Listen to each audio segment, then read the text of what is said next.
Olá pessoal, então vamos com mais um dia da leitura do livro A Psiquiatria de Deus e hoje então nós vamos para o quinto mandamento. Lembrando para quem de repente não está acompanhando aqui no canal, que este livro ele medita em algumas passagens bíblicas. Nós meditamos ali no Salmo 23 e agora estamos nos 10 mandamentos. Honra teu pai e a tua mãe. Deus nos deu estes 10 mandamentos como norma de vida. Os 4 primeiros dizem respeito ao nosso relacionamento com Ele.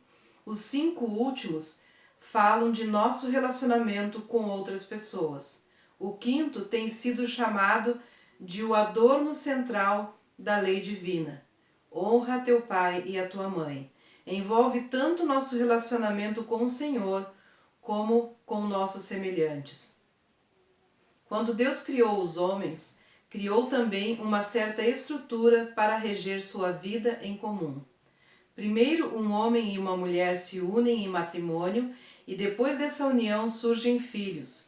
Os pais se relacionam com os filhos através do amor, cuidados e disciplina e, de certo modo, eles constituem o primeiro Deus que a criança conhece. Do mesmo modo que ela aprende a amar e a respeitar seus pais, assim também irá amar e respeitar a Deus. Os pais também representam a maior influência social na vida da criança. É no lar que ela adquire as primeiras noções de respeito à personalidade e aos direitos dos outros e aprende a obedecer às leis que são formuladas para o benefício da comunidade. Geralmente é de dentro de casa que as crianças aprendem a ter respeito pelas autoridades e pela democracia, quando aprende. Portanto, desse relacionamento entre pais e filhos, no lar, depende quase toda a estrutura da civilização. É verdade que este relacionamento sofre muitas variações. Primeiro, quando bebê, o filho é carregado. Depois aprende a caminhar seguro pela mão da mãe. Mais tarde consegue andar sozinho. Até a idade de 10 anos, ele pensa que os pais sabem tudo. Com 16, já não estão tão certos disso. Com 19, ele crê que já ultrapassou os pais em conhecimentos. E aos 22, sente-se completamente acima deles. Aos 30, entretanto, lembra-se de que os pais tinham razão acerca de muitas coisas, e aos 40, a opinião dele é de que eram quase perfeitos. Geralmente esta é a sequência normal do processo. Quando examino este mandamento de Deus que ordena que honremos nossos pais, vejo 3 inferências. Primeiro, que os pais devem ser dignos de uma honra. Uma senhora levou o filhinho ao zoológico. Naturalmente, o pequenino fazia muitas perguntas sobre cada animal que via. E quando passou por uma jaula onde viam alguns animais pequenos, ele indagou: como é o nome daqueles bichos? A mãe respondeu que era um gato do mato, mas ele continuou: por que é que eles são gatos do mato? Nós sabemos a resposta, porque os pais deles eram gatos do mato. Geralmente os filhos revelam o que os pais são, pois a coisa mais natural que eles podem fazer para honrar os pais é viverem de acordo com os princípios deles. Como é o nome daquele presidente que eu nunca sei o nome mesmo? Roosevelt. Roosevelt.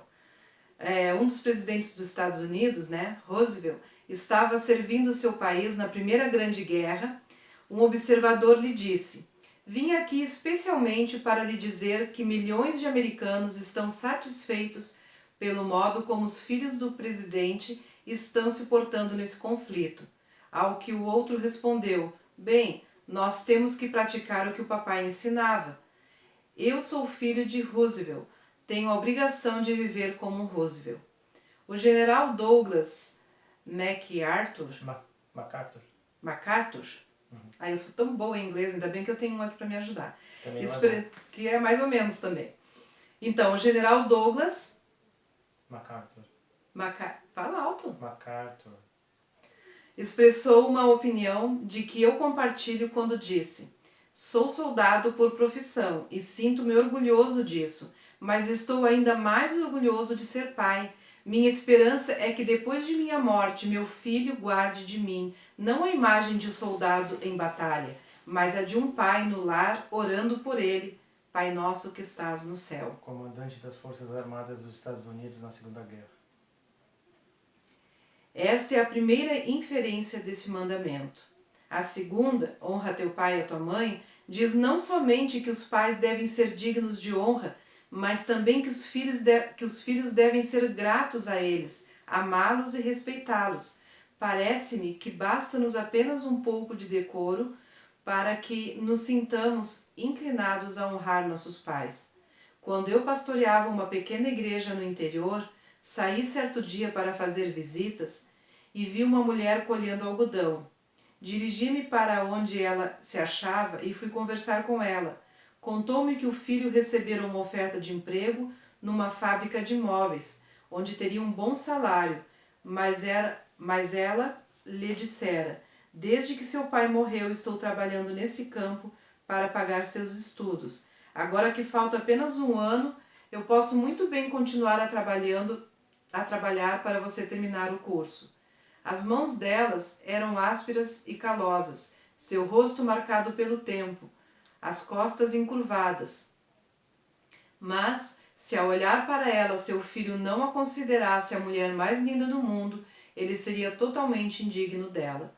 Talvez nossos pais tenham cometido muitos erros, mas eles nos deram a vida, cuidaram de nós quando éramos criancinhas de colo e nos amaram, e ninguém mais fará isso por nós. Terceiro, entretanto, esse mandamento não se refere apenas aos nossos próprios pais. Ele ensina também que devemos reconhecer nosso débito para com o passado e ser agradecidos aos que nos precederam. Todo domingo, quando subo ao púlpito, sinto-me feliz e orgulhoso de estar ali.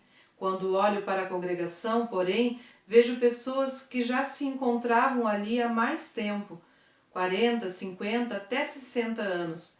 Esta igreja existe há quase 100 anos, sustentada pelo trabalho e cooperação de pessoas dedicadas. Por trás disso, há quase 2000 anos de história cristã, apesar das masmorras, fogo e espada.